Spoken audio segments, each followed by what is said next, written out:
Right, back to our heads for a minute. I did mention that I would show you the rocker cover removal.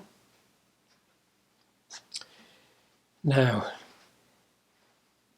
the 6mm spanner didn't work. It loosened one of them, the others didn't. So you need a tool like that, which conveniently fits over those. That's the one I loosened. And that one's still tight, so we need to get that undone. I would imagine it is quite tight, but we shall soon find out.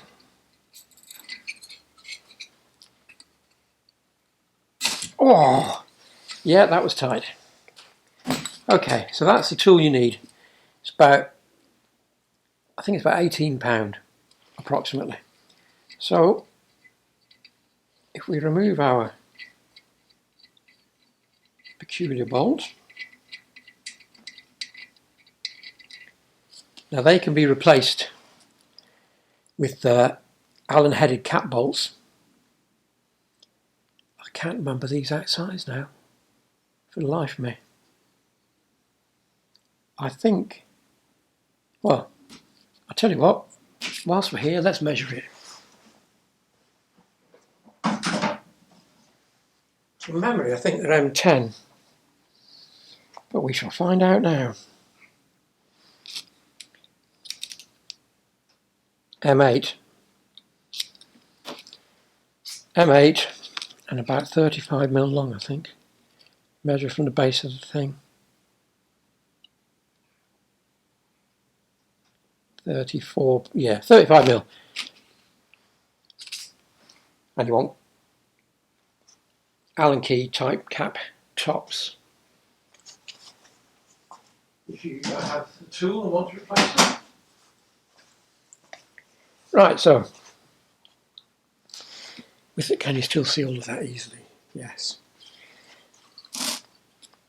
So that should release our rocker, which it does. Comes off like so. And then we have a flat washer, a wavy washer, our arm, and a sleeve. Now then, the important thing is any grooving or bad gouging on there. Now, we know from when we rocked them there was no play. So I would have been very, very surprised and disappointed had we found anything.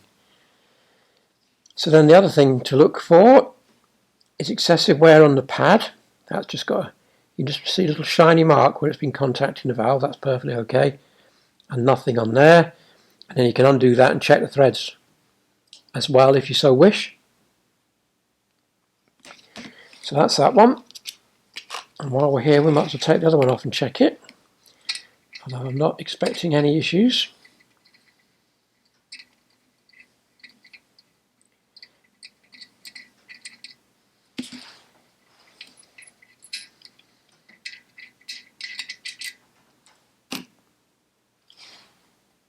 And off it comes. Same again. Spring in a flat. Rocker. Again, no excessive wear on the pad. No sign of any damage anywhere. And no big marks on the pedestal. Excellent. Right, so now I have more room to get in here. This is going back in the parts washer for yet another clean. You probably think I'm a bit excessive with all the cleanliness, but you know, everything that comes apart I want clean, so it's going to go back in the parts washer. So we will clean it and come back in a second, lube those up. In fact, I won't. I will refit the valves and then we'll refit these, as that's a different way around from how we took it apart. We start putting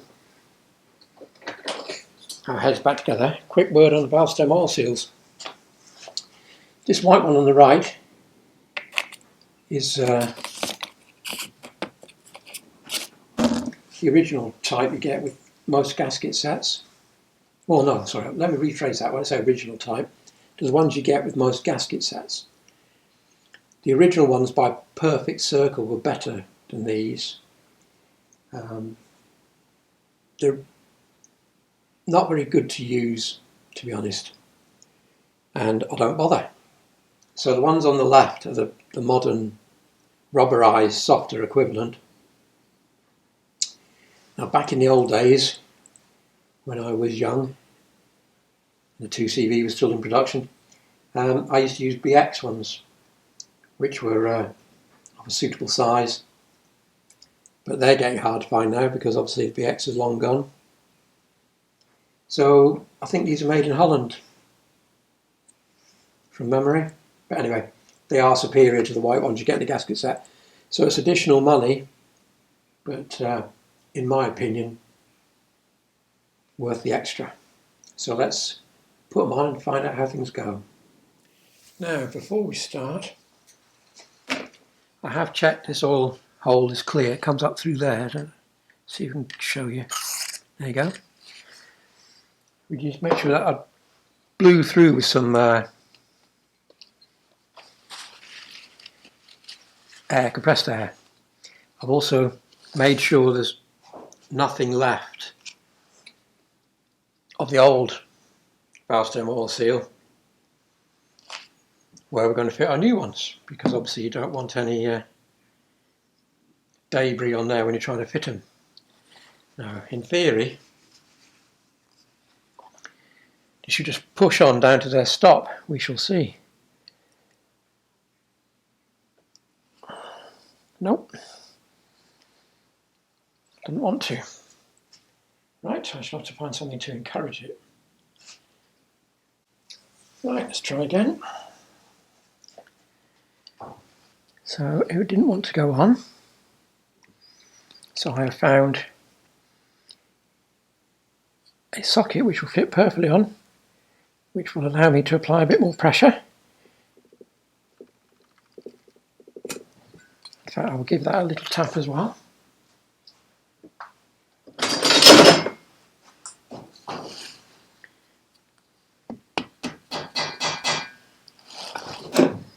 Sit down on this seat.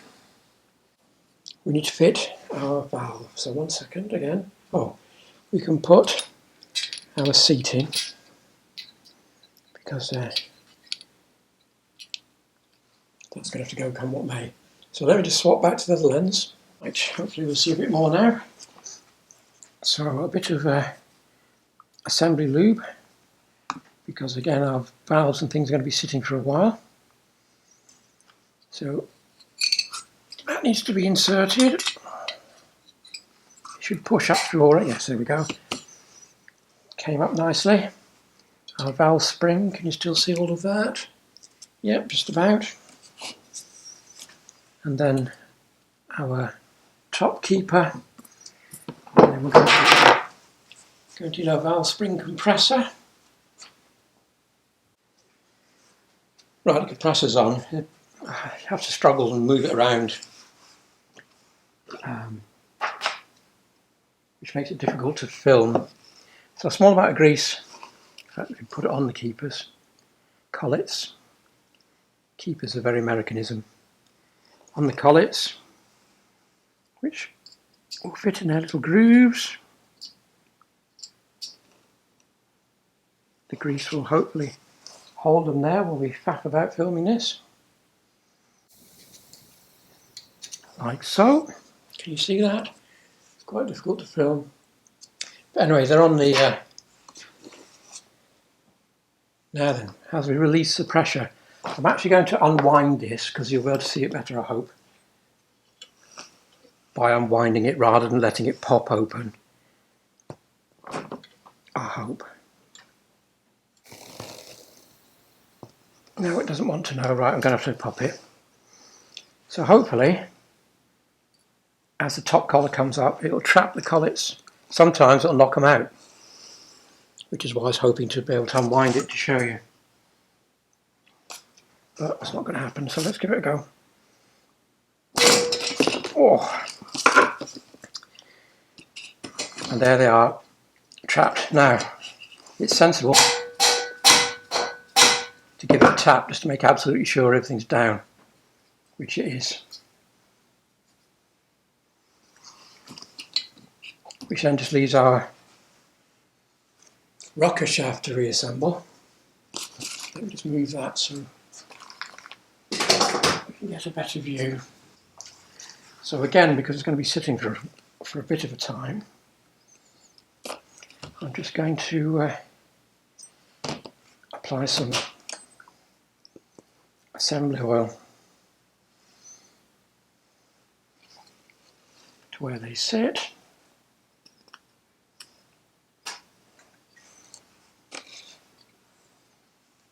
It's very sticky. And also to the rocker itself,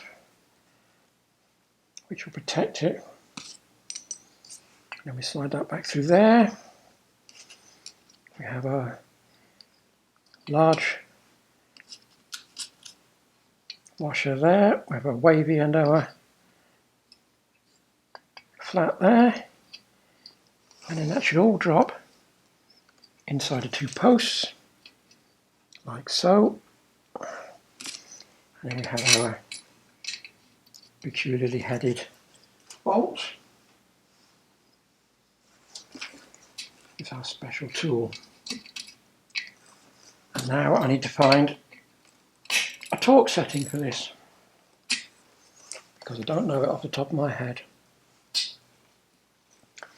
But before we go on any further, I'm just going to put a dab of grease on the end of the valve and on there, and a dab of grease in the cup, just a bit. So everything that's going to come in contact with anything moving is already pre-lubricated, and even if it has to sit for a while, hopefully it will keep it all in good nick. Right, so that is it basically. I'm going to do exactly the same on this cylinder, on this valve now, and that's your head done. But I'll just go and find out a torque setting for this and let you know. Right, I've had a quick look, can't find a figure, so tight. Small head and a big bolt, so it should be self-limiting. It's unlikely you'll strip the threads tight. I think that'll do. Right, so I'll do exactly the same on this side. And that's your head done. Our head's done, my head's done, anyone's head's done. So I shall do that on this head and the other head, and they'll be ready to fit when we sort out the rest of the bottom end. And there they are. All the valves back in. This one looks a bit grubbier than that one because I've just been handling this one with oily hands. So there we go. Valves cleaned, guides checked, seats re-lapped, new valve stem oil seals, rocker shafts removed and checked, lubricated, all the wear points checked, all good, all the threads are good. The exhaust studs are not brilliant, but they'll be alright. So a pair of eminently usable heads. Virtually nothing spent on them apart from valve stem oil seals and a bit of lapping paste. Given the barrels I'm going to use, I've probably done about 15-20,000. They've got plenty of life left in them. These heads I think will match. So I would hopefully say 50-60,000 miles before I do anything to these, which is absolutely fine. Plenty of life left in them. So they will now go on the shelf and weight the bottom end. Let's look at some of the ancillary parts. First up, our fan, which is badly corroded as you can see, but it appears to be still sound, just badly scarred from sitting. So the plastic part is okay, so that'll go in the parts washer and get cleaned up, or be reused come what may. This part attaches to it by 3 very coarse threaded screws and 3 set screws. So all of these are going to go into the citric acid bath that we used in the suspension video, and we'll give it a couple of days and just see how clean it is when it comes out and whether we can use it again. Right, 24 hours after being dipped in the citric acid, that's our metal fan piece. Can't get rid of the pitting because obviously that's sunk into the metal. The bit where it wasn't pitted, as you can see, has come up really well. But I mean, this is perfectly reusable. There are no cracks, no splits. The groove for the belt is fine. What's left is discoloration rather than anything else. So we might as well pretty it up slightly and refit it.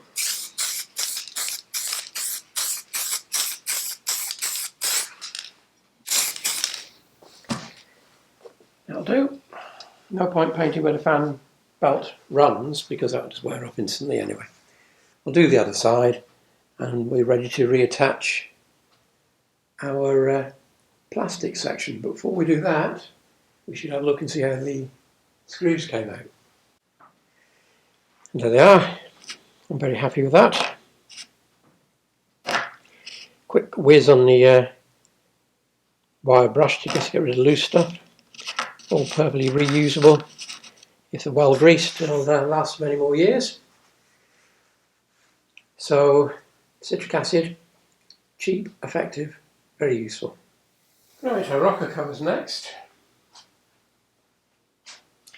They're in good condition, as these can often rust through. But these are inside, as you can see, these are in really good nick, which is good news. So we have to get the old gaskets off, which unfortunately are quite hard, but we'll give it a go. Oh no, there we go, it's moving. That's good. I thought it was going to be harder than that. Let's try this one. Get a blade underneath it to get it started. Yeah, this one's a lot harder. Yeah, that's more like how they normally want to come off, i.e. they don't. Try another bit further down.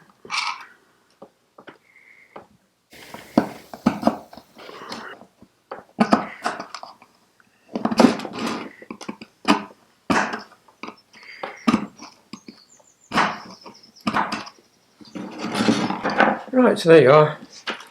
One came off virtually intact. And there's the other one. Right, into the parts washer. And see how they come out. Covers are obviously not of the same vintage. Once the muck was off them, this one had superficial rust all over, which has now been rubbed off. And this one has a different anodizing finish, that's grey and that's silver. Anyway, the mating surfaces are now clean for the new gaskets, so we'll just tighten them up a little bit with a light dust of wheel silver.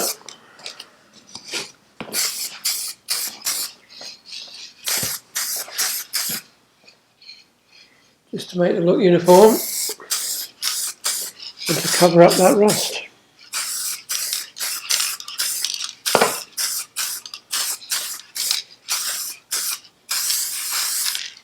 Right, when that's dry, we'll stick new seals on them.